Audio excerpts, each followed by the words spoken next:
లైఫ్లో first time సడన్గా plan చేసి సడన్గా టికెట్స్ బుక్ చేసుకొని అరుణాచలం అయితే వచ్చేసాం. మేము నైట్ టైం గిరి ప్రదక్షిణ చేయడానికి వెళ్తున్నాం అన్నమాట. గిరి ప్రదక్షిణకి స్టార్ట్ అవుతున్నప్పుడు మాకెదురుగా నా ఫ్రెండ్స్ వచ్చి జాగ్రత్తగా వెళ్ళిరమ్మని విష్ చేసినట్టు అనిపించింది. చాలా సంతోషంగా అనిపించింది. రూమ్ నుంచి టెంపుల్కి వెళ్ళడానికి ఒక స్కూటీని అయితే తీసుకున్నాం. ఎందుకంటే అక్కడ ర్యాపిడోస్కి చాలా మనీ చూపిస్తుంది. సో మీరు కూడా వెళ్తే అక్కడ స్కూటీ తీసుకోవడానికి ట్రై చేయండి. అక్కడ పార్కింగ్కి ఇబ్బంది అవుతుందన్నమాట.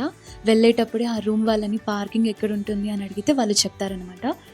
అక్కడికి వెళ్ళాక ఫస్ట్ దీపం పెట్టేసి ఒక కొబ్బరికాయని కొట్టి మనస్ఫూర్తిగా మొక్కుకొని అక్కడి నుంచి అయితే గిరి ప్రదక్షిణ స్టార్ట్ చేసాం. ఆ టైంలో అసలు మేము అక్కడే ఉన్నామా అని చాలా ఆశ్చర్యంగా అనిపించింది. గిరి ప్రదక్షిణ స్టార్ట్ చేస్తున్నప్పుడు ఎప్పుడైనా సరే స్పీడ్గా కాకుండా చాలా నెమ్మదిగా వెళ్తే మనకంత బర్డెన్గా అనిపించదు. మనం వెళ్తూ ఉన్నంతసేపు మనకి డైరెక్షన్స్ కనిపిస్తూ ఉంటాయన్నమాట. ఎటు వెళ్ళాలి ఏంటి అని చెప్పేసి మనం వెళ్తూ ఉన్న కొద్దీ మనకి కనిపిస్తూ ఉంటాయి. ఒక్కొక్క టెంపుల్ మనకి టచ్ అవుతూ ఉంటుందన్నమాట. ఒక్కొక్కటిగా చూస్తూ మన దగ్గర కర్పూరం ఉంటే అది ఒక్కొక్క టెంపుల్ దగ్గర వెలిగిస్తే చాలా బాగుంటుంది. ఇంకా నేనైతే ఇక్కడ డాగ్స్ కోసం అయితే బిస్కెట్ ప్యాకెట్స్ని అయితే తీసుకెళ్ళాను. అవి తింటాయో తినవో అని అనుకున్నాను, కానీ నా వెనకే డాగ్స్ అన్నీ వచ్చాయి. చాలా హ్యాపీగా అనిపించింది. సో అలా వెళ్తూ ఉన్న కొద్దీ చాలా డాగ్స్ కనిపిస్తూ ఉంటాయన్నమాట. మీరు ఎప్పుడైనా గిరి ప్రదక్షిణకి వెళ్ళాలి అనుకుంటే ఖచ్చితంగా బిస్కెట్ ప్యాకెట్స్ని అయితే క్యారీ చేయండి. ఎందుకంటే కాలభైరవులు ఆ శివయ్య మనతో ఉంటారు అంటారు కదా.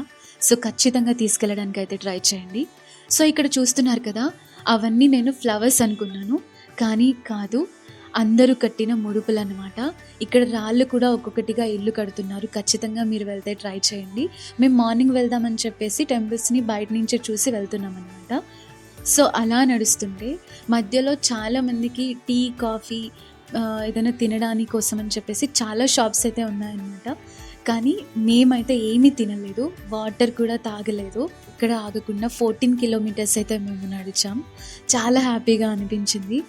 మనం స్టార్టింగ్ ఒక 10 కిలోమీటర్స్ వరకు అయితే బాగానే వచ్చేస్తాం, కానీ లాస్ట్కి వచ్చే వరకు మనకి కొంచెం పెయిన్గా అనిపిస్తుంది అనమాట. సో ఫైనల్గా గిరి ప్రదక్షిణ కంప్లీట్ చేసుకొని టెంపుల్ దగ్గరికి వచ్చే వరకు మార్నింగ్ మాకు 5 అలా అయిపోయింది. సో టెంపుల్ ఓపెన్ చేసేది 5:30 కదా. సో 5:30 వరకు వెయిట్ చేసి లోపలికి వెళ్ళాం. లోపల టెంపుల్ అయితే చాలా చాలా చాలా చాలా బాగుంది. ఒక్కసారి ఆ శివయ్యని చూసాక మనం అంత దూరం నడిచొచ్చిందంతా మర్చిపోతాం. అంత అందంగా ఉన్నారు. ఖచ్చితంగా ఎవరైనా వెళ్ళాలనుకునేవారు ఖచ్చితంగా వెళ్ళడానికి అయితే ట్రై చేయండి. గిరి ప్రదక్షిణ మార్నింగ్ టైం కాకుండా నైట్ టైం చేయడానికి అయితే ట్రై చేయండి. అప్పుడు వెదర్ కూడా కూల్గా ఉంటుంది కాబట్టి మీరు కూడా ఫ్రీగా వెళ్ళొచ్చు. అండ్ ఆ గిరి ప్రదక్షిణలో ముచ్చట్లు వేసుకుంటూ కాకుండా శివయ్య సాంగ్స్ పాడుకుంటూ దేవుణ్ణి తలుచుకుంటూ వెళ్ళండి. చాలా బాగా అనిపిస్తుంది. సో అంతే గాయ్స్, వీడియో చూసినందుకు థ్యాంక్ యూ సో మచ్. ఇలాంటి వీడియోస్ కోసం please do like, share and subscribe to my channel. ఎవరైనా అరుణాచలం వెళ్ళాలనుకుంటున్నారా? కామెంట్ చేయడం అయితే అస్సలు మర్చిపోకండి. Thank you so much.